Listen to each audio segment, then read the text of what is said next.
da Jurra da Santa Maria, do bairro Jardim Petrolar. Brincando, dominando a rima, chegando na fita, MC Osmar. Nas ruas da vida ela é má, não brinca, ela corre aflita. Nos becos escuros do gueto, nas ruas do centro de Alagoinhas, pros ricos da patifaria. Boa noite, meu povo do Território 18. Aqui, ó, eu tava morrendo de angústia para estrear o Colé de Merma. A gente teve, eu vou ter que pedir desculpa a todos vocês, né, que esperaram a nossa estreia semana passada. Nós tivemos problemas técnicos, não deu, mas hoje a gente estreia, muito bem estreado, né, com o ilustre Ronaldo Alencar. Hoje nós vamos falar de um tema que é, né, um tabu na sociedade, suicídio e depressão. A gente vai falar isso no geral, mas mais específico em nossa região, em Rio Real, em Esplanada. O Ronaldo Alencar é hoje o atual diretor do CAPES Esplanada. Então ele está aqui para fazer o nosso programa de estreia. Muito bem. Eu quero começar indicando leitura, gente. Escritor nosso, escritor da nossa região, Luiz Eudes, Cangalha do Vento. Luiz Eudes tem mais lançamentos, tá? Mas hoje eu vou indicar esse daqui, Cangalha do Vento. É um romance sertanista que conta a história, né, de gerações da mesma família na região de Sátiro Dias. Então, um abraço para Luiz Eudes. Por favor, viu, gente? Ó, Cangalha do Vento. Aos escritores da região, mandem o material, seja poetas, romancistas, cronistas, manda o material que a gente faz questão de divulgar aqui no Colé de Merma.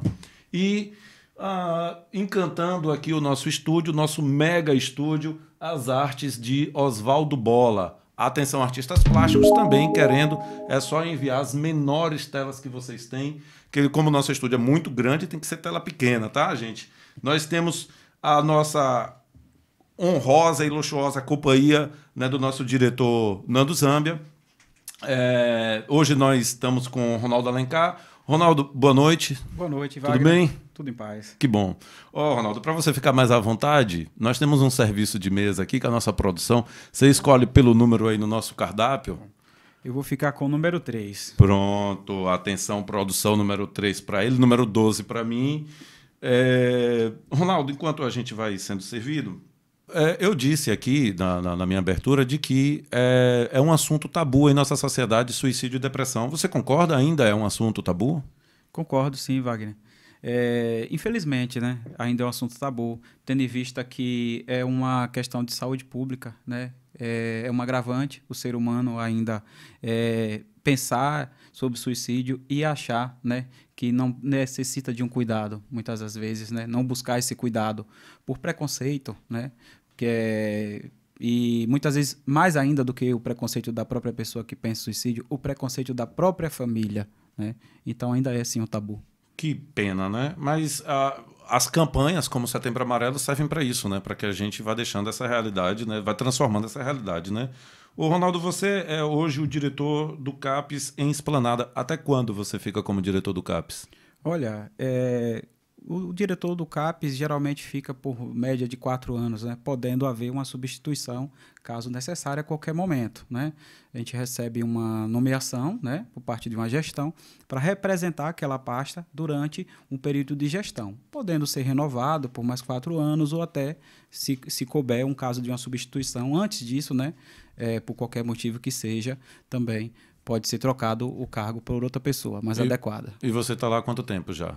Eu estou do início do ano passado no CAPES de Esplanada, né, desenvolvendo esse trabalho aí 1 ano e meio, 1 ano e 8 meses. Legal. Me diga uma coisa, você é de Esplanada ou não? Não, eu sou de Aracaju, eu venho de Sergipe e, inclusive, tive passagem pelo CAPES de Aracaju, né, o Davi Capistrano, tive uma experiência lá por volta de 1 ano no Davi Capistrano, é um CAPES que fica na orla de Aracaju. E me criei em Rio Real, Bahia, vizinho aqui. E também passei pelo CAPES de Rio Real. E aí tive uma estadia de 5 anos, né, como psicólogo do CAPES de Rio Real. E atualmente eu estou por aqui em Esplanada, né? Tenho família aqui em Esplanada e tudo. E estou há 1 ano e 8 meses representando o CAPES de Esplanada. Pô, então se você... então você estudou em Rio Real, né? Você se formou em Rio Real. Exato. Então você já é um cidadão rio-realense. Tem o título não da Câmara, não? Ainda não. Eu acho que o pessoal de Rio Real pode me conceder esse título aí, porque tem mais de 20 anos que eu moro em Rio Real. Ah, que ótimo. Alô, Câmara de Rio Real, viu? Câmara de Vereadores. Eu sou de Rio Real, então praticamente nós somos conterrâneos. Né? Talvez até com um tempo muito próximo de escola, tá? Lá em Rio Real. Ô, Ronaldo, você, desde a sua época de escola em Rio Real, que você já pensava em fazer psicologia ou não? Olha, eu acredito, Wagner, que eu tinha já o dom da psicologia dentro de mim, pelo meu perfil de aluno e de ser humano, né? De curioso em relação ao ser humano, entender o comportamento do ser humano, mas eu não sabia o que era ainda, não estava definido o nome psicologia. Sim. Né? Que veio se definir basicamente nos meus 26 anos. Uau. 25, para ser mais preciso, 26 eu entrei. Eu não sabia o que eu tinha, né, assim, qual era a minha especialidade. E era um questionamento, até familiar, principalmente do meu pai, um questionamento. O que você quer da vida? Meu pai dizia assim. E eu testei muita coisa. Você tem alguma graduação antes da de psicologia? Não. Ah. Eu testei muita coisa, eu terminei ensino médio e meu pai queria que eu fizesse medicina ou direito. Meu pai dizia, faz direito. Aí eu falei, não tem interesse. Aí ele, faz medicina, porque era o sonho do meu pai ser médico. Né? E aí, por outros motivos, ele mudou o caminho. Obrigado. Aí eu falei, não, medicina não. Aí, então faz engenharia. E meu pai ia palpitando, dando as sugestões dele e eu não tinha interesse. Mas é porque eu não sabia o nome. Entendi. Ô, Ronaldo, o que é que você... se você tivesse que dizer algo da sua passagem em Rio Real, mais de 20 anos, algo assim que tenha sido muito marcante para você na sua formação, tanto como psicólogo como cidadão. Olha, Rio Real, eu aprendi muita coisa com a cidade, por ser uma cidade interior, uma cidade tranquila. Eu digo que eu aprendi muito a ter humildade morando em Rio Real e com os costumes da minha família, do meu pai, que eu sempre trago como referência. Tem coisas que eu trago até hoje. Eu gosto muito de roça, de campo, animais, eu crio animais e é meio que meu hobby, sabe? Eu crio cavalos e tudo. E eu aprendi muito isso em Rio Real, porque a gente vinha de uma cidade maior, de uma cultura diferente, e aí eu me aproximei do campo, me aproximei dessas peculiaridades, um trânsito mais tranquilo, uma cidade menor, as pessoas elas são mais afetivas, é como se fosse uma tribo de índio, assim, mais próxima, a aldeia, todo mundo mais vizinhos, conhecidos, amigos, e eu levei isso e trago comigo para onde eu vou, e essa questão da afetividade, isso me ajudou muito até profissionalmente. Que bom. Eu não moro em Rio Real, já tem quase 20 anos, mas nunca transferi meu título. É uma desculpa para estar sempre lá. Meus pais ainda moram lá, parte de minha família, eu estou sempre lá. É realmente uma cidade muito agradável mesmo. Você estudou no estadual, lá do colégio, José Carvalho, Batista Carvalho, alguma coisa assim, né? Perfeitamente. Eu concluí ensino médio no estadual.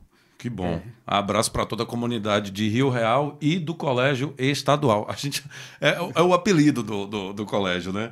Ô, Ronaldo, sua formação, né? Você fez graduação em psicologia e você se especializa... Isso.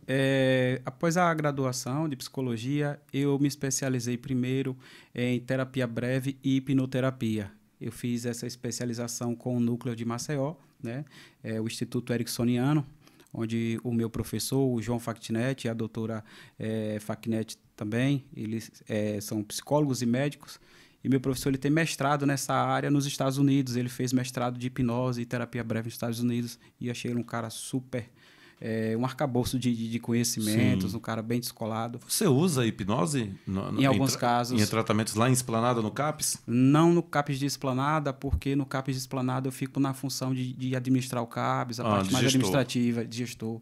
Mas eu utilizo na clínica. Sim, você também trabalha na rede privada. Também na privada e também utilizava quando eu fiquei como psicólogo durante 5 anos no CAPS de Rio Real. Sim. Também utilizava em alguns casos. Legal. Quer dizer, não sei se tem tantos psicólogos que trabalham com hipnoterapia, mas pelo menos para meu conhecimento, talvez não seja muito comum aqui na nossa região. Na nossa região, até onde eu sei, eu. Só? Porque assim, tem que buscar longe em Maceió. Eu conheço os mais próximos em Aracaju, tem alguns em Aracaju. Mas não utilizo somente isso porque eu tenho outra especialização. Além dessa abordagem, eu também tenho especialização em saúde mental e atenção psicossocial. E essa tem até muito mais a ver com a questão da direção de um CAPS, pela questão de ser saúde mental e atenção psicossocial, para trabalhar com toda a rede de atenção psicossocial. Certo. Isso me ajuda muito também a trabalhar clinicamente. Ok. Ronaldo, nós vamos... você já está confortável? Demais. A produção já te serviu? Tá bom? Tem que dar nota depois para a produção. Esse café tá ótimo. Gente, nós vamos para um intervalo rapidinho, tá, Ronaldo? Daqui a pouco nós voltamos com o segundo bloco. A gente vai tratar, né, aos poucos aqui mais diretamente sobre a questão da atenção psicossocial, saúde mental lá em Esplanada. Então, daqui a pouquinho, até já.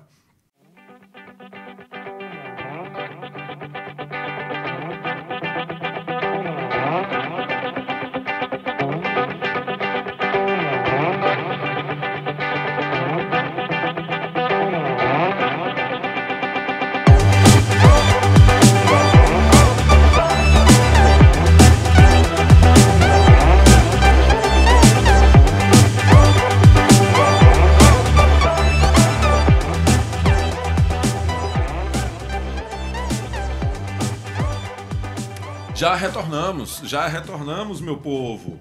Nós estamos aqui falando sobre depressão e suicídio no território 18, Esplanada e Rio Real, mais precisamente, com Ronaldo Alencar. Gente, eu quero ler aqui. Nós temos poucas, né? O primeiro episódio, nós temos pouca interação do público, mas a gente vai recebendo. Eu quero lembrar o WhatsApp do Colé de Merma para que todo mundo mande sua mensagem, mande sua foto. Vocês podem reclamar de rua, porque eu estou falando que vocês podem reclamar do serviço público de vocês, porque eu não estava esperando. Eu disse, manda pergunta. O pessoal mandou reclamação de rua. Jaqueline de Cardeal da Silva mandou até foto, vou mostrar aí para vocês. Na tela aí de vocês aparecendo a foto da praça lá de Cardeal da Silva. Muito obrigado, Jaqueline. E ela também está reclamando, não sei para quem reclamar, viu, Jaqueline? Acho que aí é deputado, tá? Não é prefeitura, não. Estrada de Cardeal da Silva para Entre Rios. Muito esburacada, aqui segundo Jaqueline. João Vitor, também de Rio Real, também reclamando, mesma reclamação, gente. E Estrada do Loreto para a cidade, também muito esburacada. Aí, meus deputados da região, plena eleição, né? Plena eleição. Poliana de Rio Real, abraço, Poliana, tá lá mandando aqui vários elogios aqui para Ronaldo, dizendo que é muito querido lá em Rio Real, que fez um ótimo trabalho. Muito obrigado aí por acompanhar a gente. Deixa-me ver. Não, vou ficar. O WhatsApp do programa 75-3183-1218. 3183-1218. Então, vocês podem mandar lá todo tipo de interação que a gente vai colocando aqui no programa. Então, beleza. Então, voltando aqui para Ronaldo Alencar, falando sobre suicídio e depressão. Ronaldo, quando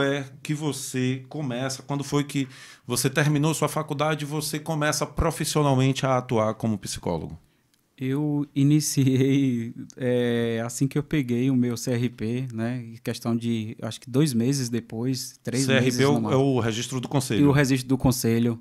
E eu iniciei com um consultório em Aracaju, ali na Rua da Frente. E meu pai dizia assim, mas não está muito cedo não, você acabou de formar, você já vai... Mas eu já tinha iniciado também uma pós, pouco antes de eu me formar. Então, eu acredito que aí foram 3 meses... E foi bem sucedida, foi uma experiência maravilhosa em Aracaju. Você já começou nessa área de atenção psicossocial, de saúde mental?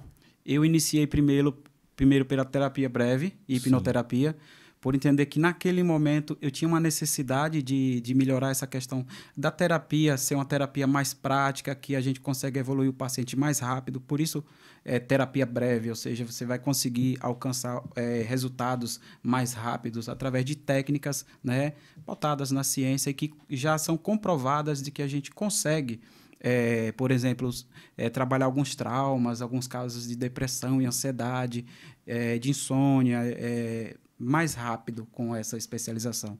Então, comecei por aí. E entendi com o passar da prática, do tempo, que eu tinha uma necessidade de me especializar mais na área de saúde mental e atenção psicossocial para alargar. Entendi. Ô, Ronaldo, na sua formação, assim, como psicólogo da área da psicologia, qual é a sua principal referência? Olha, se você tivesse que elencar, não sei, talvez uma escola de pensamento, ou talvez um teórico, ou um profissional atuante. Olha, mais próximo de mim, como um profissional atuante, eu posso dizer a querida professora Major, né? Maria José, mas mais conhecida como Major, no campus da UNIT, ali na Farolândia. Todos, eu acredito que acredito não, sem medo de errar, o Uchoa, né? Um dos donos da UNIT, ele parabeniza pelo belíssimo trabalho. Foi quem me motivou bastante durante o curso. Toda a ternura dela, o jeito de passar, a prática dela, a história dela dentro da psicologia. E um pouco mais distante de mim, eu digo que quem me motivou bastante foi o Milton Erickson, né? Um psiquiatra, pai da terapia ericksoniana, a terapia breve. Me espelho muito na trajetória dele, na prática.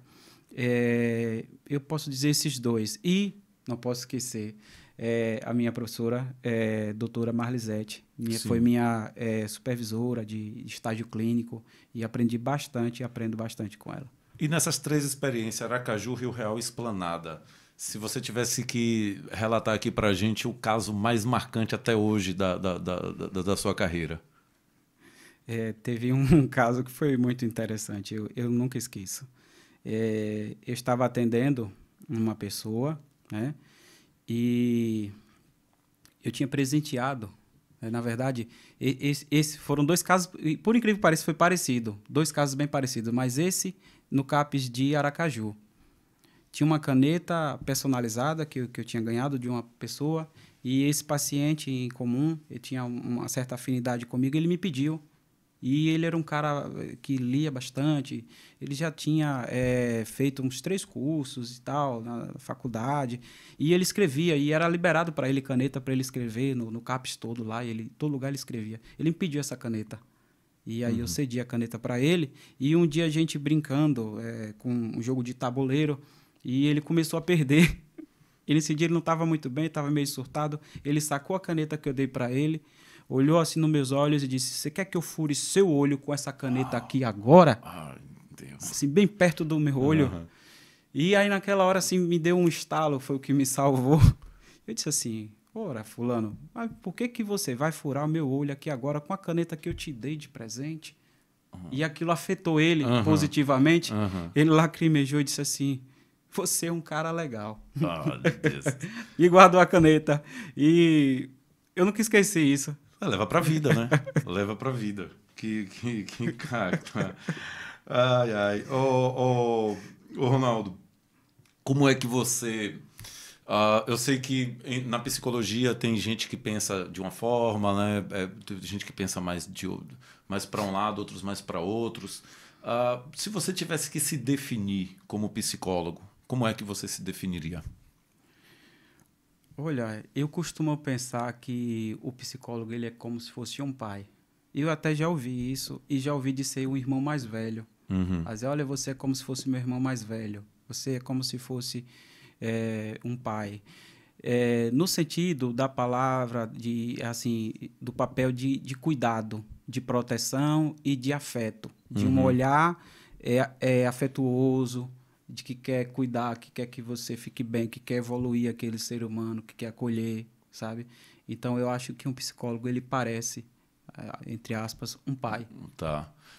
Você se filia a alguma escola de pensamento na psicologia aqui no Brasil? Algum movimento, alguma coisa assim? No momento, na Ericksoniana, Instituto Ericksoniano, né, de Maceió, que é vinculado ao Instituto Ericksoniano Americano, Estados Unidos. E tenho muito interesse ainda em ter uma outra escola que eu particularmente tenho um apreço, que é a freudiana, né? Sim. Eu sou pesquisador da psicanálise gosto, já trabalhei com grupos de estudo nessa área e pretendo, um pouquinho mais à frente, me especializar também nessa Se tornar abordagem. um psicanalista. Perfeitamente. Ok. O Ronaldo,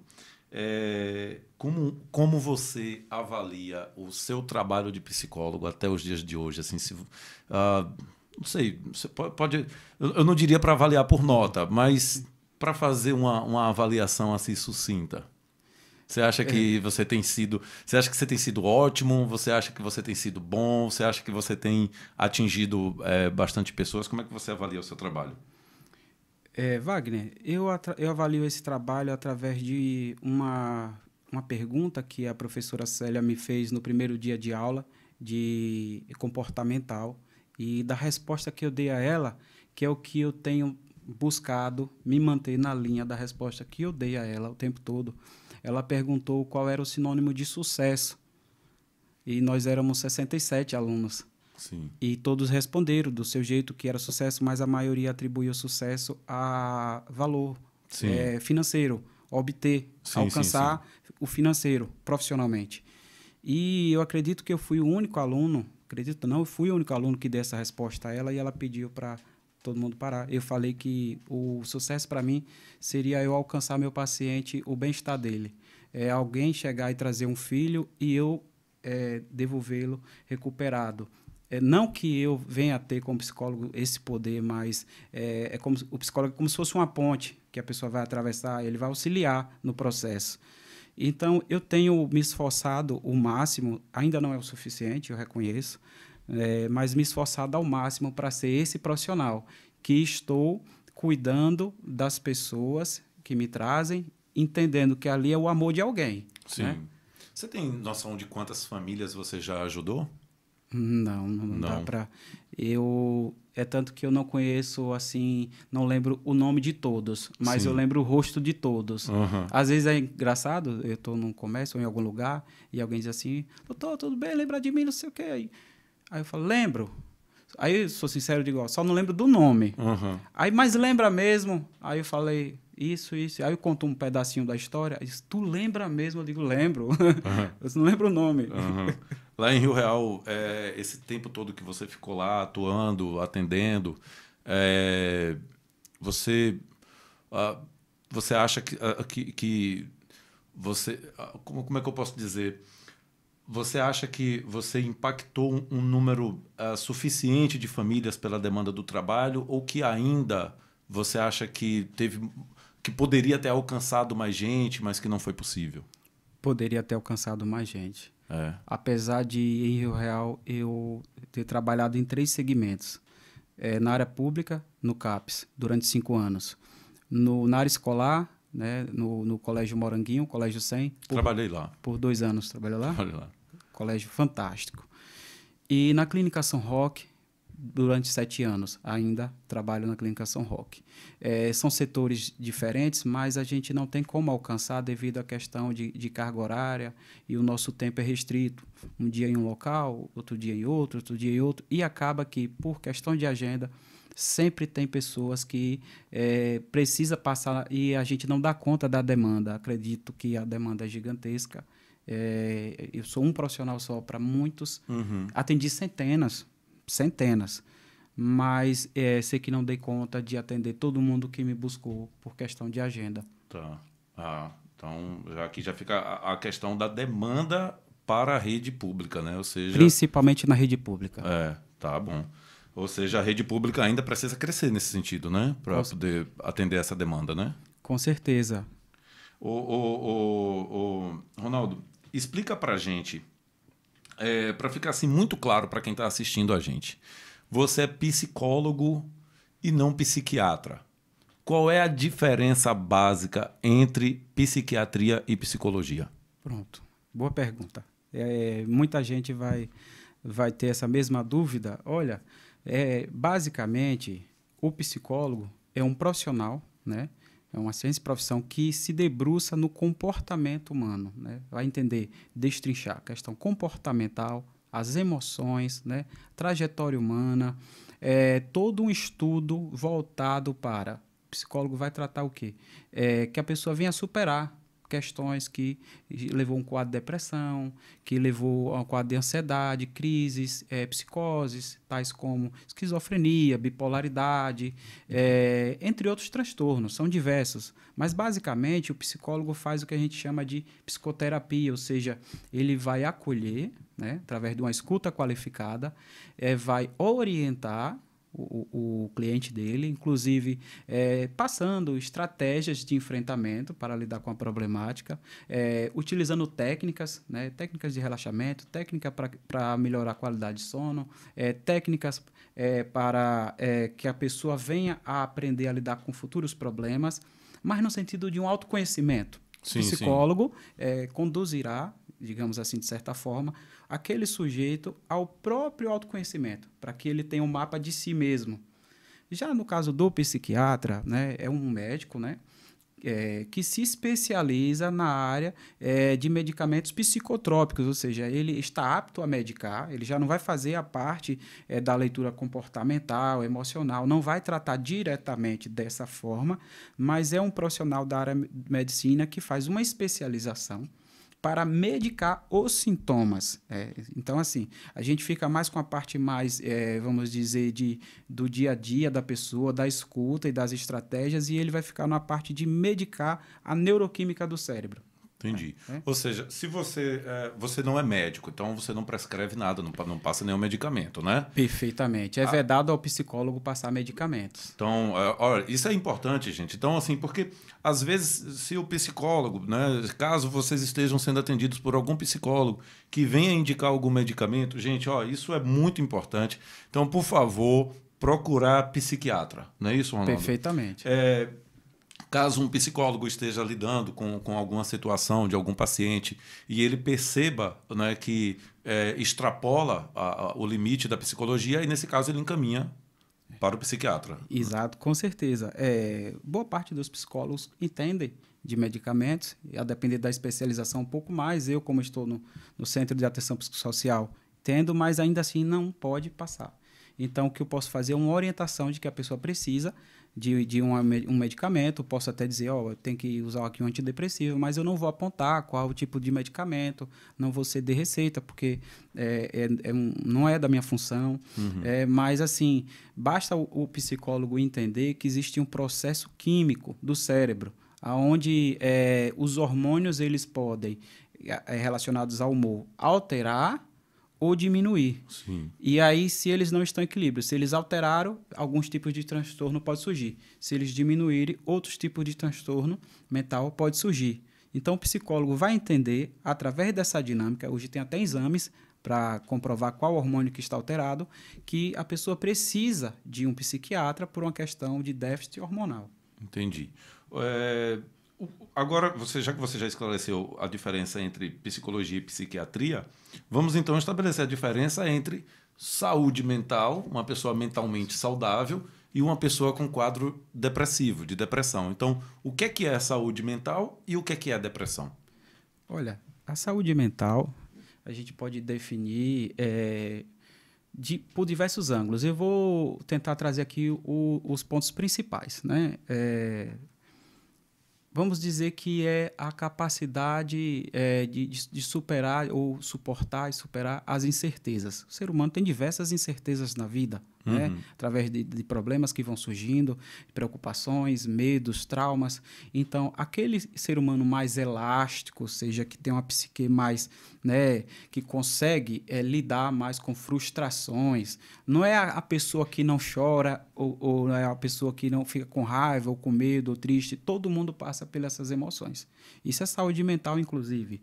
Se eu choro, inclusive é saúde mental. Se eu estou triste, mas é também saúde mental eu fazer com que isso passe em minutos ou horas, né? A dificuldade é o terreno. O terreno pode definir a questão da perda da saúde mental quando a pessoa está numa constância dessas emoções negativas e ela não consegue se livrar delas. Por exemplo, eu vou passar agora um término de um relacionamento, digamos assim, e eu não suporto perder, né, a pessoa amada. E aí eu posso entrar numa frustração, e é normal, é uma perda. Digamos que seja um relacionamento de 10 anos. Então, tem toda uma construção. Mas eu posso passar um período de luto, meio choroso, triste, sem querer sair. Isso é comum para o ser humano, afinal de contas é uma perda significativa. E está tudo bem, isso é saúde mental. Mas na medida em que o tempo vai passando e se eu não me recupero, eu não retomo minhas atividades corriqueiras, eu não consigo me sentir mais produtivo, eu não consigo mais me sentir belo, ao me olhar no espelho não me gosto, não me curto. E aí começo a perceber que minha alimentação está mudando, o meu estado de sono está mudando. Aí eu vou saindo daquela de saúde mental, porque aí já não é uma tristeza comum ao ser humano, de questão de minutos, horas ou dias, a depender do problema, né? E vou entrando agora num possível quadro de transtorno mental, né? Ou seja, o nome já meio que já explica, né? Causa um transtorno, ou seja, causa todo um incômodo, um problema, uma disfunção para a mente daquela pessoa. Me impede de fazer as coisas que eu gostaria e fazia antes de me acontecer esse evento. Você disse que a constância é que, né, transita do quadro da saúde mental para um quadro de transtorno. Você falou das emoções e aí me passou aqui pela cabeça. Você falou assim, alegria. Uma pessoa constantemente alegre não é um bom sinal? Muitas das vezes não. Pode sinalizar um quadro, inclusive, de euforia ou mania. Uhum. Não generalizando, sim, obviamente sim. A gente teria que analisar que tipo de alegria e constância é essa. Mas é estranho porque o ser humano ele não é constante. Se a pessoa está extravasando o tempo todo, isso pode ser, inclusive, uma alteração no lítio. É um hormônio que, se alterar, a pessoa pode entrar numa fase de mania, né, ou hipomania, como a gente chama, onde a pessoa começa a não enxergar os problemas. Por isso é estranho, porque se eu estou constantemente alegre, até coisas que requer minha atenção, que requer eu resolver, eu posso negligenciar e causar outros tipos de problema. Sim, sim. Muito bem, então agora a gente vai para mais um intervalo e já retornamos com Setembro Amarelo. Daqui a pouco o Ronaldo Alencar vai explicar para a gente o que é essa campanha, explicar qual é o papel do CAPES. Então não sai daí, minha gente, é rapidinho, daqui a pouco a gente volta.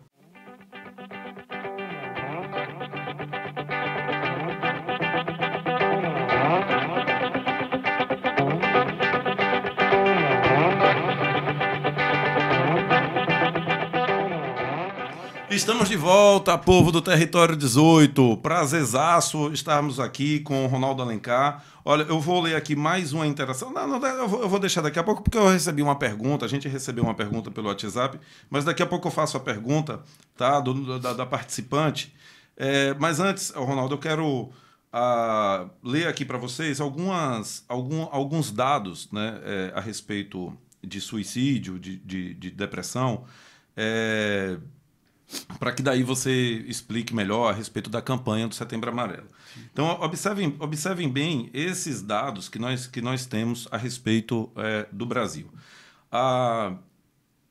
O Brasil teve um aumento de casos de depressão nos últimos 3 anos, né? E aí a gente tem que considerar também o confinamento da pandemia da Covid-19. Mas então, 11,3% dos brasileiros relataram ter recebido um diagnóstico médico de depressão. Ou seja, mais de 11% da população. Gente, isso a gente deve ter uns 210 para 215 milhões de habitantes, então mais de 20 milhões. Né? Isso é um país. É um país europeu depressivo dentro do Brasil. As mulheres elas têm uma frequência maior, 14,7%, em comparação com os homens. Aqui também diz que 10,2% das pessoas entrevistadas, né, com 18 anos ou mais receberam esse diagnóstico e o índice foi maior do que o período analisado anteriormente, de 2013 a 2019. E também que na zona urbana os casos de depressão são maior do que entre moradores da zona rural. Já sobre suicídio, eu tenho um dado que no mundo a taxa de suicídio entre 2000 e 2019 ela caiu, porque a Europa ela é o centro, né, o foco de suicídios, ela tem mais suicídio do que todo mundo. Mas o Brasil não conseguiu essa redução. A Europa conseguiu entre 2000 e 2019 e o Brasil não. Nós, ao contrário, entre 2011 e 2020, aumentamos 35%. Chegamos a quase 13 mil suicídios por ano. Tá? E os estados do Sudeste são os estados com maior incidência, né? E os estados do Nordeste, no Norte, têm uma taxa por 100 habitantes que é maior. Né? Então, eu quero Ronaldo, que você comente isso, né? Porque são 16 milhões de tentativas no mundo por ano. No Brasil, a cada 45 minutos, uma pessoa tenta se matar. E de cada 20 tentativas, uma consegue. Tá? Então, assim, são números que a gente, até crianças, né? 4% de crianças e adolescentes também tentam suicídio. Então, o porquê? O porquê, né? É lógico que a cabeça de suicida é algo muito complexo, mas dentro da psicologia, como se trata os fatores motivacionais? O que motiva as pessoas a... o quadro depressivo, que você já explicou aqui o que é depressão, leva a suicídio, mas outros fatores além da depressão? Então vamos falar dos porquês, né? Quais são os fatores mais relevantes? Olha, observe que nos próprios dados eles vão apontando que quanto mais desenvolvido o local, maior a taxa de suicídio. Como, por exemplo, tem mais suicídio na zona urbana do que na zona rural. Tem mais suicídio num país europeu do que no Brasil. Agora que o Brasil ele está cada vez mais tecnológico e devido à questão da pandemia e o confinamento, a taxa de suicídio também sobe. Me parece que, com o passar do tempo, a humanidade avança, evolui tecnologicamente e involui.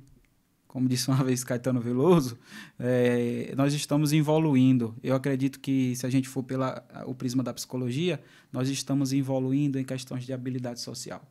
A gente está mais doente? Mais doente, nós estamos menos sociáveis, mais materialista, nós estamos menos afetivos. Vou trazer alguns exemplos.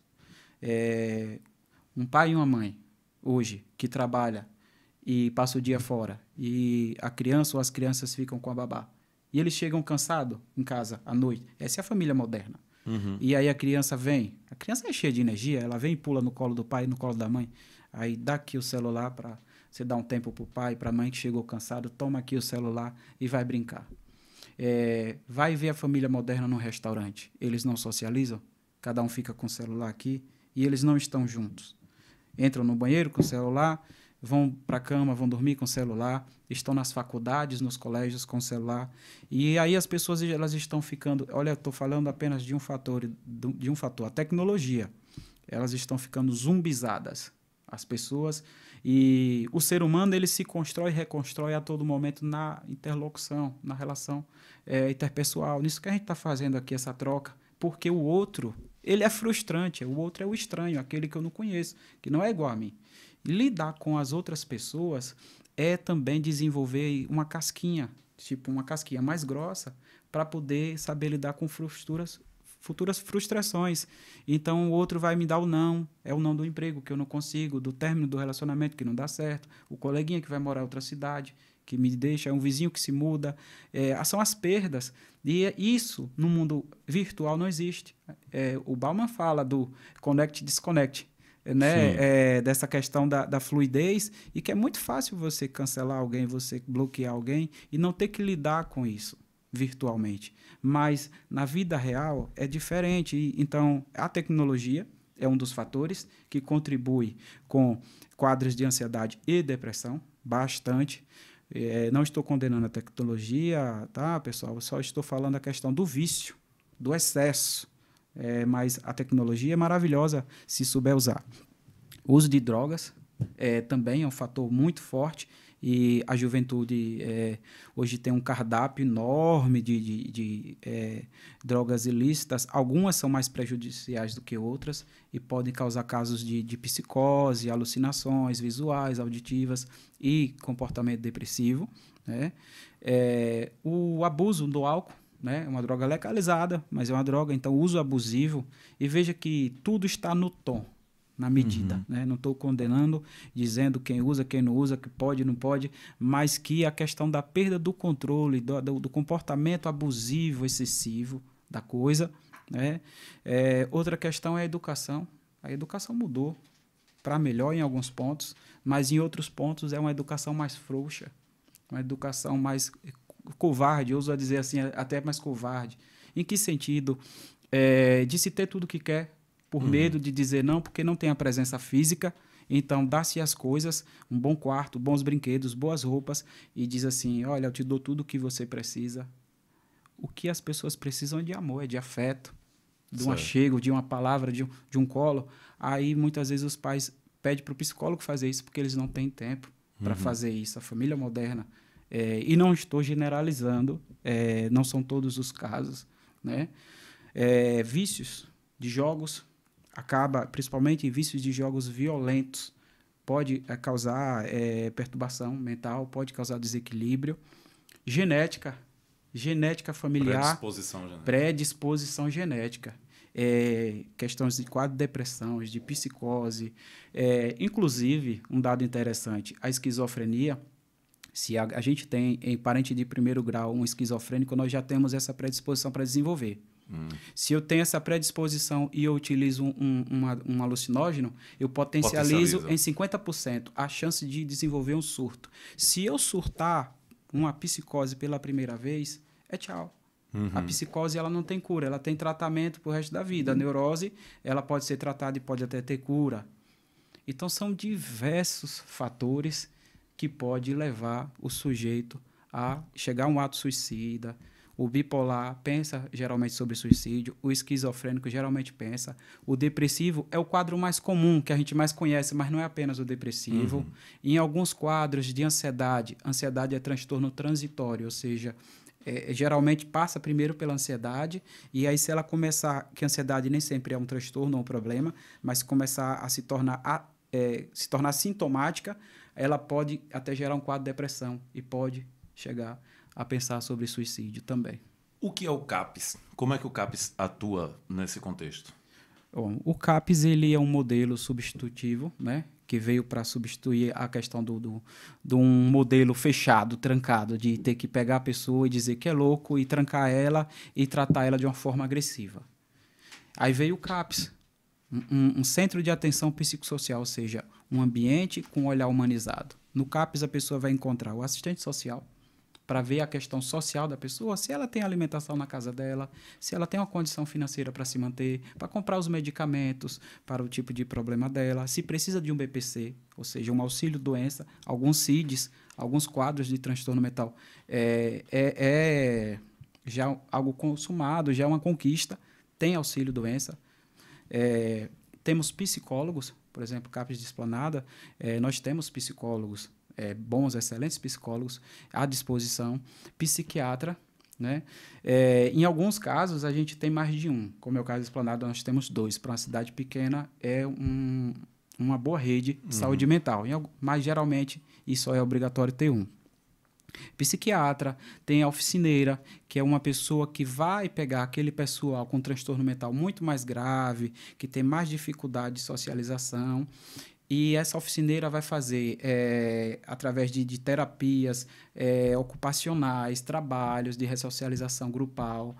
Nós temos as atividades extramuros, onde a gente pega esse pessoal que a gente chama de usuário intensivo, ou seja, que faz uso de diversas medicações, que tem problemas emocionais graves, e que são quadros crônicos. A gente vai reinserir ele na sociedade, a gente faz parceria com outras instituições, vai passear com esse pessoal, vai trabalhar a questão da psicomotricidade, criatividade, e reinseri-lo na esfera social, por causa do estigma, que geralmente aquele que tem um quadro muito grave, ele tem um estigma do louco, do incapaz, do descontrolado, e o CAPS a maior missão, eu vou dizer assim, do CAPS é tratar os quadros graves e reinseri-lo na sociedade, mostrar que ele não é perigoso, ela não é perigosa, é um ser humano como nós e que precisa de um certo cuidado e que tomando as medicações e fazendo as terapias, esse sujeito ele evolui.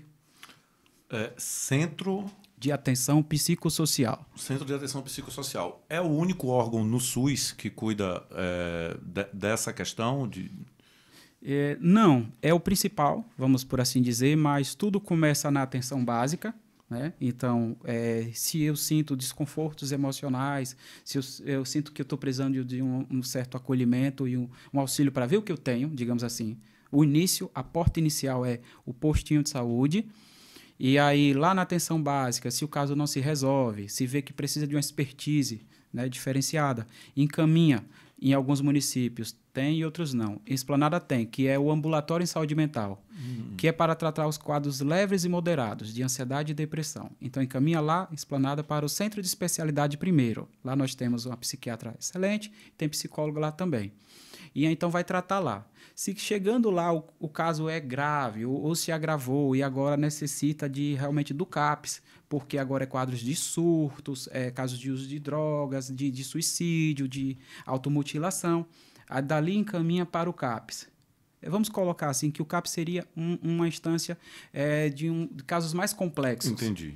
Mas quando uma cidade não tem essas outras instâncias, quando não tem um ambulatório, é somente o CAPS absorve tudo. Entendi. Aí fica ruim para o CAPS, né? Incha, aí a fila vai, o retorno vai ser daqui 2, 3, 4 meses, porque o CAPS não dá conta. Certo.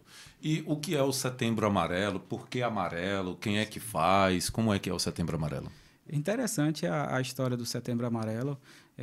Há um tempo atrás eu pesquisando e aí acabei descobrindo que a cor tinha a ver com um jovem que cometeu suicídio nos Estados Unidos, salvo engano, na Califórnia. Eu não lembro exatamente o local, mas esse jovem ele gostava da cor amarela, tinha um carro amarelo e parecia ser muito feliz.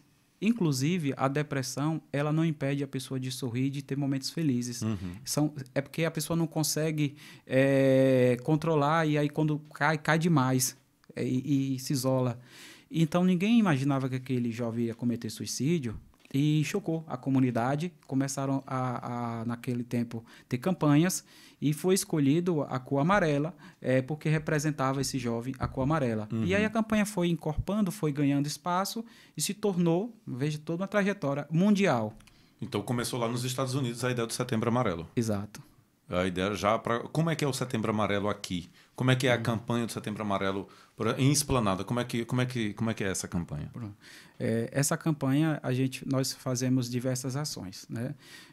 Salas de espera, ou seja, na recepção do CAPS, sempre um psicólogo ou assistente social, ou eu próprio, ou psiquiatra, ou enfermeiro, alguém faz ali uma sala de espera, ou seja, vai falar sobre o tema, vai informar, comunicar à sociedade como que busca ajuda, como que previne, chega a esse ponto, quais as formas de cuidado.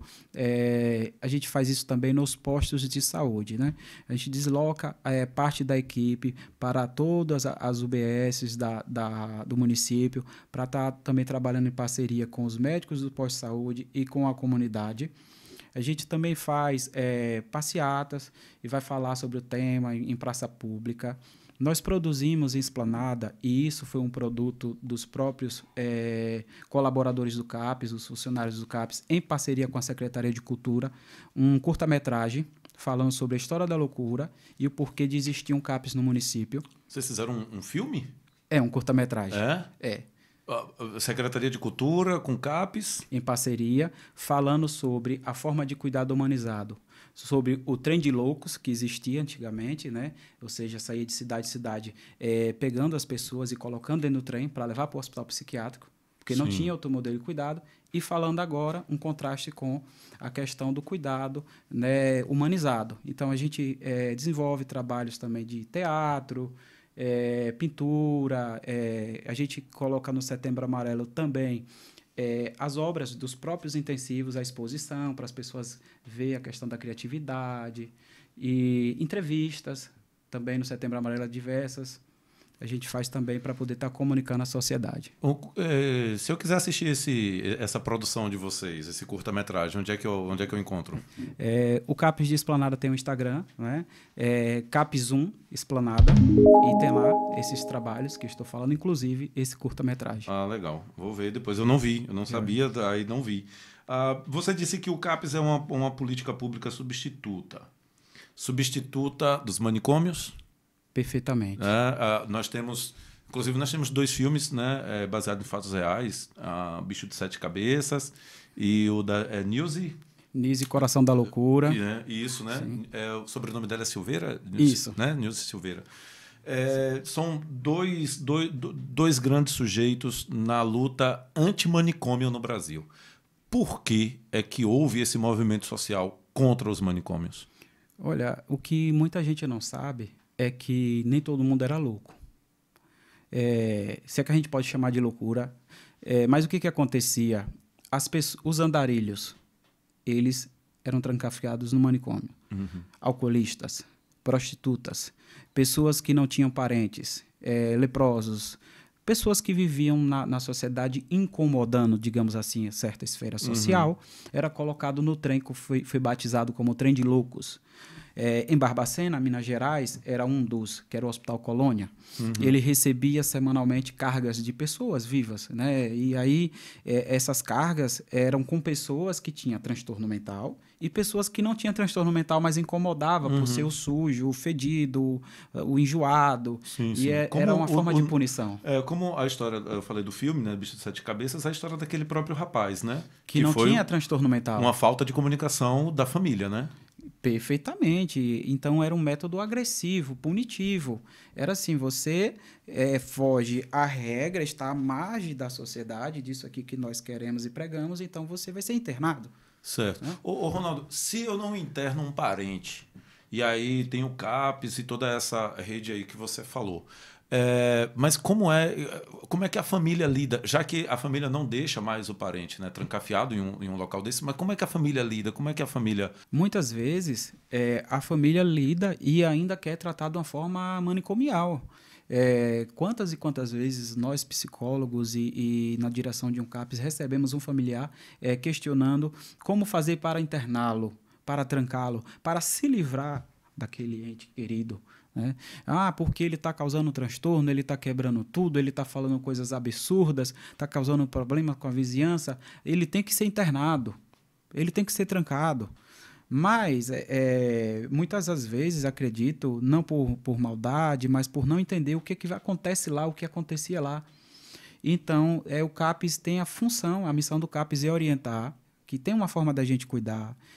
A gente vai precisar de um tempo, a gente vai fazer toda uma psicoeducação com o familiar. Na verdade, muitas vezes a gente precisa tratar o familiar, cuidar dele, para que ele tenha uma ótica também mais humanizada. Obviamente é um ato de desespero, a pessoa pensa não ter solução. E entender que os psicotrópicos, eles levam, eu vou por assim dizer, em média 1 mês para começar a fazer efeito. E as pessoas, elas não querem esperar e que quer trancar porque já resolveria hoje, entre aspas. Né? Até o imediatismo. Imediatismo. Né? Ele surtou, ele quebrou tudo, então tranca ele. Quando é que o CAPS foi criado? Olha, o primeiro CAPS é em 1980, e se eu não estiver enganado, 8. Então já é... 88. Já é algo antigo. Por volta Mas, disso. assim, como política pública que o Estado assumiu e a partir de quando essa política, assim, ela tem um marco? A partir desse ano, de 88? Teve esse marco, teve antes conferências, né? Pouco antes disso, que foram se tornando... internacionais e também no Brasil, né? Aí veio a ter vistoria no caso dos hospitais psiquiátricos, né? A mídia nunca tinha entrado para saber o que acontecia lá dentro, e aí quando percebeu-se a questão da desumanização, por exemplo, comer no chão, beber água no chão, não ter medicação, tomar choque, lobotomia, procedimento no cérebro, maus tratos, não ter roupa, não ter higiene. Então, depois que a mídia conseguiu entrar, né, em Barbacena, por exemplo, em Minas Gerais, chocou, né? Aí o nome veio aí um documentário chamado O Holocausto. Indico para quem tiver interesse. Tem na internet, é acessível, é excelente a título de conhecimento, mas é muito desumano. Foi daí que começou as políticas públicas, toda aquela briga da comunidade por pedir um modelo que venha a ser mais humanizado, que venha a substituir esse tipo de prática. Aí veio CAPS, residências terapêuticas, para o caso de pessoas que não tinham casa para voltar, não tinha mais parente para voltar. E aí, então, tem um programa do governo que tem casas, residências para essas pessoas. Aí veio Primeiro, um CAPS, um tipo de CAPS só, né? A gente tinha aí hoje vários tipos de CAPS. Tem o CAPS AD, álcool e drogas, tem o CAPS I, né, que é o infanto-juvenil, CAPS para criança. A gente tem o CAPS nível 3, que é o CAPS 24 horas, que em alguns casos pode até ficar internado até passar uma fase de surtos e crises. Tem o CAPS 1, né, que é para interiores. Esse CAPS não tinha, porque começou nas capitais. A gente tem o CAPS 1, que é meio que um ambulatório em saúde mental, ele é mais abrangente. E tem o CAPS 2. Esses CAPs têm a ver com a quantitativo de população de cada cidade e a necessidade de cada município. Né? Ronaldo, recentemente teve umas notícias de apoio do atual governo para a política de manicômio, inclusive um manicômio que tinha sido denunciado por irregularidades, não sei o quê, está respondendo processo na justiça e recebeu um dinheiro do governo federal e tal. Como é que você vê a relação entre o governo federal e essa política pública para a saúde mental com bons olhos? Assim, eles olham com bons olhos ainda para os manicômios. Olha, nós da área de saúde mental, posso dizer que é unânime, não enxergamos com bons olhos esse tipo de prática e de postura do governo, uma vez que o modelo é já comprovado que ele é desumano. Aonde que a gente vai, nós temos um modelo que é não trancar. Trancar não é tratar. O sujeito ele pode ir até o CAPS e voltar para a casa dele, ou se preferir passar o dia, mas ele não vai ser maltratado fisicamente nem mentalmente. No manicômio, existe todos os tipos de violação de direito possível para aquele sujeito. Ele vai ficar trancafiado contra a própria vontade. Ele vai ter agressão física. Ele vai ter agressão psicológica, moral. Ele vai ter diversos tipos... O direito dele de ir e vir é retirado. Né? Então, toda uma desconstrução do que é até inconstitucional. Sim. Se a gente for pensar... Como é que você avalia, então, nesse último governo que nós tivemos 4 anos, que está encerrando agora, como é que você acha que houve ganho, houve perda, ou não teve qualquer alteração na política pública para a saúde mental? Na área de saúde mental, eu acredito ter perda, porque assim, o investimento na área da saúde, de modo geral, foi congelado, né, e como tudo subiu, a inflação e tudo, então assim, na área da saúde, afetou bastante, então afetou na nossa área também de saúde mental. Não existe uma atenção para uma melhoria nessa questão da área, por parte do governo, e existe ainda essa ameaça de ter uma substituição do modelo que vem se adaptando de acordo com a evolução humana, com a sociedade, que vem melhorando as suas práticas qualitativamente. E essa ameaça de que agora a gente vai ter um retrocesso para um modelo que vai ser punitivo. Né? Então, a gente não pode fazer uma avaliação positiva da nossa área no atual governo. Tá, que pena. E vai repetindo também diversas outras áreas, né? No mesmo tom. Eu tenho aqui alguns dados agora da Bahia, mais específicos da Bahia. Nós tivemos uma redução de suicídio, se esperava que tivesse um aumento por conta da pandemia, mas, na verdade, entre 2019 e 2021, nós tivemos uma redução de 2,4%. É uma redução pouco significativa, mas é uma redução. Em 2020, foram registrados 680 casos de suicídios na Bahia, o que representa 4,6% do nacional. E o padrão, deixa eu só ler aqui para a gente a respeito do padrão. Fala de que os homens são maioria, urbano é maioria, e enforcamento, corda e em casa. Esses são os que mais se repetem como atos suicidas. Quero que você comente sobre os casos aqui da nossa região, da sua experiência entre Rio Real e Esplanada, como é que é o perfil, como é que são esses dados aqui? Okay. O perfil do homem é muito diferente do perfil da mulher, tanto na questão da tentativa quanto do ato em si, quando chega a ter o êxito de tirar a própria vida, onde o homem ele atenta contra a própria vida através de armas brancas, arma de fogo, faca ou corda. É mais comum esses 3 elementos estar envolvidos no caso do ato suicida do homem. Uma vez que o homem, e isso tem uma questão psicológica envolvida, o homem ele tenta dar uma de durão. Ele aparece menos no consultório. Não é que tem mais mulheres adoecidas. As mulheres buscam mais o cuidado e a gente não tem como ter os dados precisos de quantos homens adoecem. Porém, o homem, ele quando ele decide, ele tenta, de certa forma, aplacar mais essa parte emocional e pensar de uma forma muito fria e calculista, racional. Isso tem a ver com a questão do desenvolvimento do próprio homem, questão da fronte. A mulher desenvolve com maior excelência o sistema límbico, a área das emoções, e ela é mais sensitiva, mais emotiva. E isso vai para a postura, para o perfil. Então, o homem ele vai atentar de uma forma assertiva. Ele não quer ficar sofrendo, ele não quer que dê errado. Geralmente, ele tenta um método mais eficaz, digamos assim. E a mulher tem uma questão com a beleza. A mulher não atenta contra o próprio rosto. Isso tem pesquisas. A mulher ela não vai se cortar, se danificar. Raras exceções, mas acontece que a mulher vai mais para uma questão da intoxicação medicamentosa, algo que a mulher até na morte... Mais interno, assim. Ela quer morrer bela. Isso dizia o Jorge Batalha no livro, que diz a morte bela, ou seja, a mulher não quer ficar com o rosto deformado, né? E então, assim, acaba que dando tempo de salvar, já que ela toma 3, 4, 5 caixas de medicamento, e aí geralmente alguém tem condições de pegar e levar até um pronto-socorro. E então tem menos tentativas em relação aos homens e mais casos, mais tentativas os casos femininos e menos suicídio porque dá tempo de salvar. Eu disse antes que a Europa, né, concentra o maior número de suicidas, mas você disse também que parece que o suicídio é um reflexo da nossa sociedade, ou seja, de como funciona, de como é formada a nossa sociedade. Então, parece que é muito próprio da sociedade moderna, urbanizada, né, cheio de supérfluos, né, para o consumo.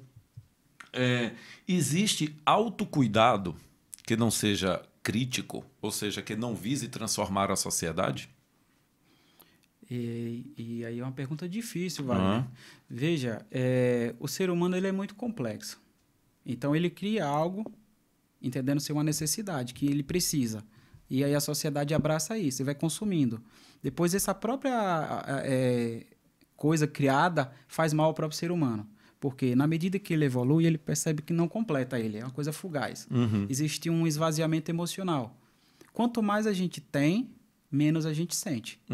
Quanto mais a pessoa... Não é que eu estou pregando a miséria humana. Tipo, não vamos ter as coisas, não vamos evoluir, não vamos consumir.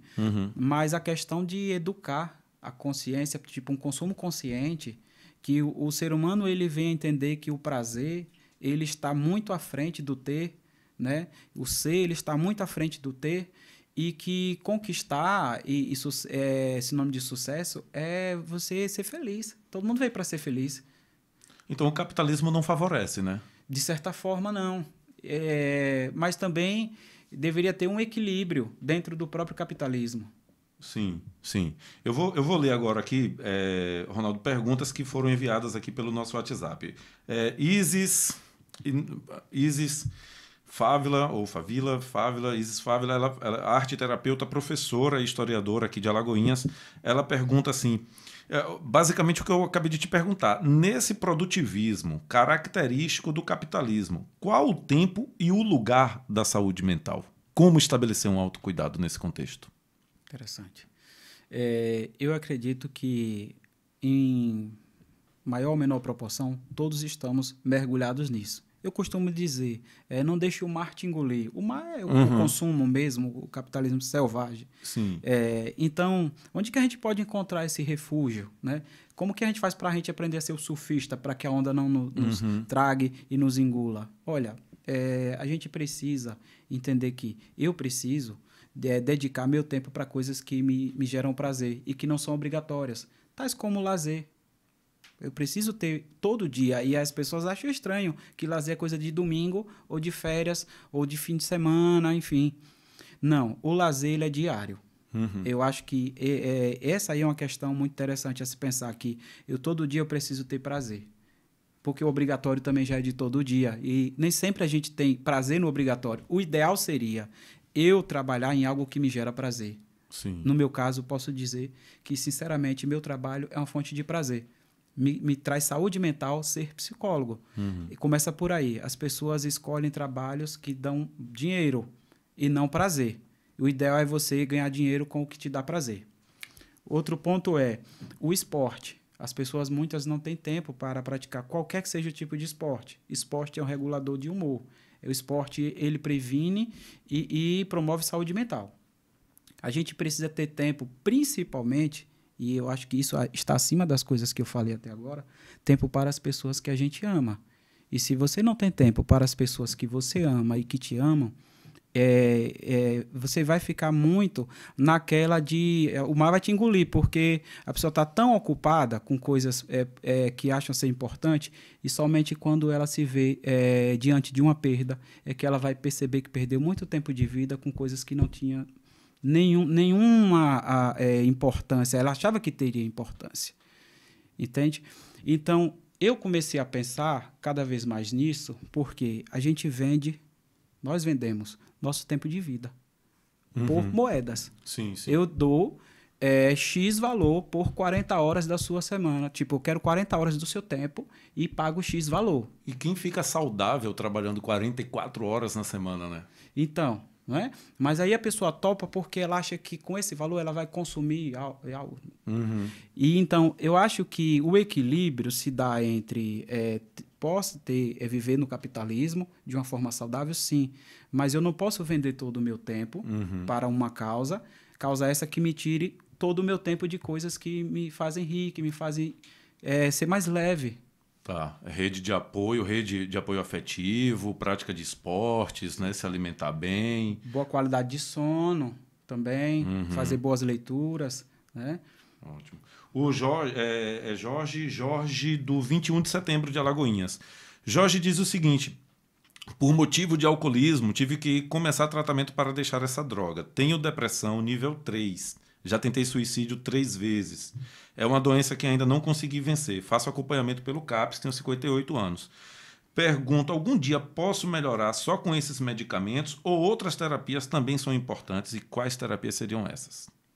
Sim, é possível sim melhorar. Os quadros de depressão, alguns casos a pessoa pode passar períodos não se sentindo depressivo, às vezes esses anos. Vai depender muito do quanto que a pessoa está aprendendo a lidar com a própria dinâmica. E eu indico que faça psicoterapia, porque muitas pessoas apenas fazem uso dos medicamentos. Não estou falando apenas diminuindo a importância dos medicamentos, eles são muito importantes, não recomendo a retirada por conta própria, né? Mas que venha a fazer o acompanhamento tanto com o psiquiatra, porque esse vai medicar, e venha a fazer o acompanhamento com o psicólogo, porque esse vai orientar como que lida com as frustrações, os problemas, e ele vai impulsionar, digamos assim, o psicólogo vai ser o cara que vai ensinar a ave a voar. O psiquiatra é o cara que está alimentando a ave para ela não morrer. Entendi. Ela precisa do alimento e ela precisa das asas. Os dois são igualmente importantes e complementares. Me parece que isso responde a pergunta também de Adalberto, do 2 de julho, bairro 2 de julho, também aqui em Alagoinhas, que ele diz: tenho 27 anos, faço uso de medicamentos controlados. Ele fala aqui o nome de alguns, né, de alguns medicamentos. Eles gostaria de saber como posso deixar essas medicações aos poucos, se é que eu posso, né? Então, acho que você acabou de responder. Sim. Né? Eu vou só apenas reiterar que, em relação à questão de medicação, pode ser retirada gradativamente, mas somente com a supervisão do profissional. E que, em alguns casos, não se retira, apenas diminui a dosagem e deixa uma dosagem de manutenção, porque isso vai depender também do tipo de transtorno. Tem transtorno que é transitório, ou seja, em momentos da vida está presente e outros não. E tem transtorno que são permanentes. Não é incapacitante, tem um transtorno permanente.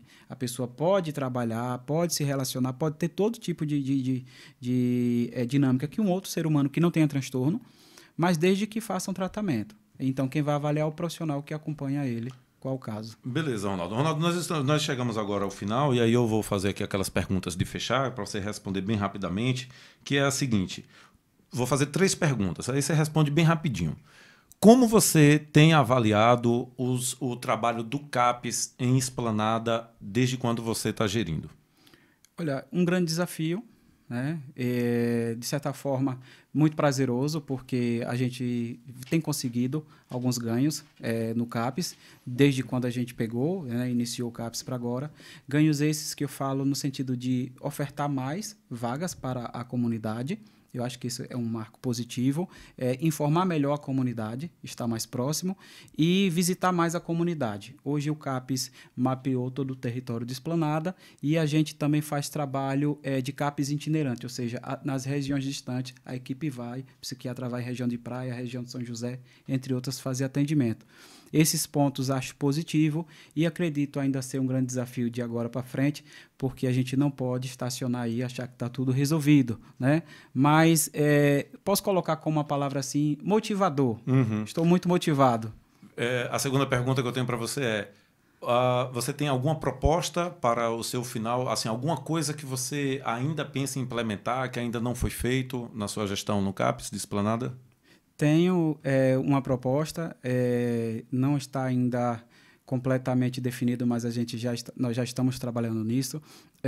Nunca foi atendido crianças no CAPES de Esplanada, de certa forma, assim, algo formal, certo? Sempre algo informal. E a gente já vem trabalhando isso, o psiquiatra já atende todas as idades. Geralmente os CAPES nível 1 é para pegar todos os casos, mas na prática eles atendem mais adolescentes à frente. Hoje, o psicólogo do CAPES, que também é o psiquiatra, né? Nós temos 2 psicólogos e temos um psiquiatra que é também psicólogo.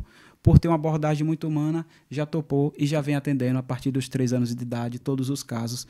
E a gente já está implementando isso também com os psicólogos do CAPES.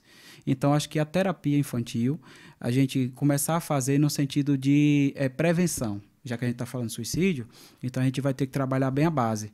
Então, espero chegar a um ponto aí de, quando for entregar esse CAPES, que eu entregue muito bem um CAPES que venha a ser funcional para a comunidade. Então, a questão do atendimento à criança é a sua bandeira hoje para lá, né? Sim. Agora, para encerrar, Ronaldo, eu quero que você me diga assim, o seu ideal no mundo, né, de Ronaldo, qual seria o ideal? O que é que ainda falta para a política pública no Brasil para a atenção psicossocial, saúde mental? O que é que falta para ser ideal? Para ser ideal, está faltando a gente ter essa política de saúde mental de uma forma mais efetiva desde a atenção básica. Vou falar a realidade isso de todos os municípios, pelo menos no nosso estado.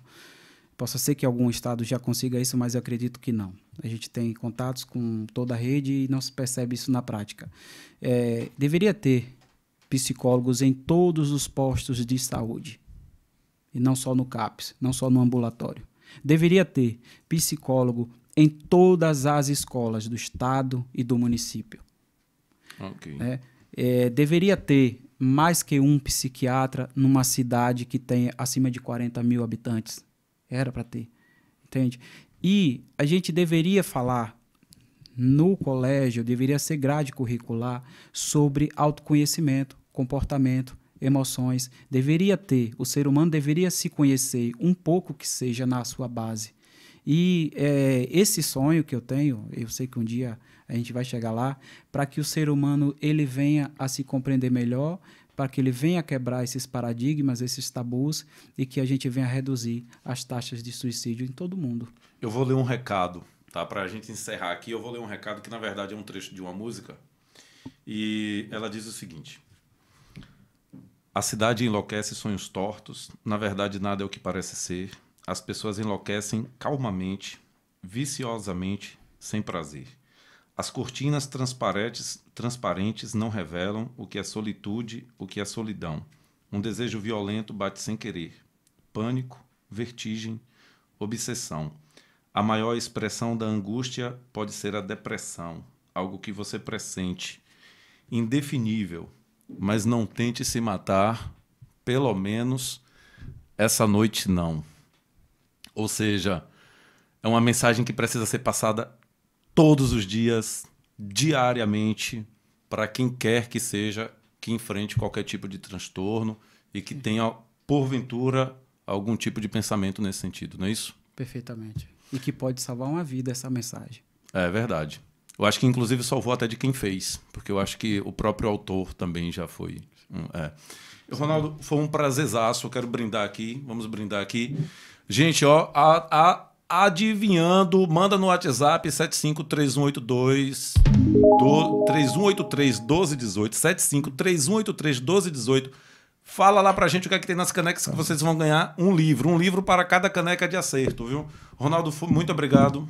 Muito obrigado. Eu que agradeço, Wagner. Tá? E aí, gente, ó, autocuidado, rede de apoio, escuta sensível, praticar esporte, estudar, se alimentar bem. Então, vamos por aí, vamos nos cuidando, não é isso? Perfeitamente. Então, até a próxima. Próxima semana nós estaremos aqui com a Coral, Cooperativa de Reciclagem e Catadores de Alagoinhas. Então, até a próxima, minha gente. Muito obrigado aqui pela participação de todos vocês. Da Churra da Santa Maria, do bairro Jardim Petrolar, brincando, dominando a rima, chegando na fita, MC Osmar, nas ruas da vida ela é má, não brinca, ela corre aflita, nos becos escuros do gueto, nas ruas do centro de Alagoinhas, pros ricos a patifaria, pro pobre a falta de emprego, que a sola Baixada Santinha, os mano da Baixada, os irmãos do Barreiro, caída com tiro no peito e o sangue derramado no chão, uma mulher reagiu ao assalto, foi competirado lá no calçadão, outra vez não pegaram o ladrão, mas escala a cidade é pequena, sabendo isso não evitar que na periferia já tanto problema, tem um filme estraga a cena, entre a língua do conspirador, do pilantra batificando, olha a comédia covarde, o cuzão delator. A rima vai até Salvador e o interior representa a Bahia. Vem ouvir raciocínio malandro, é o salve dos manos de Alagoinha.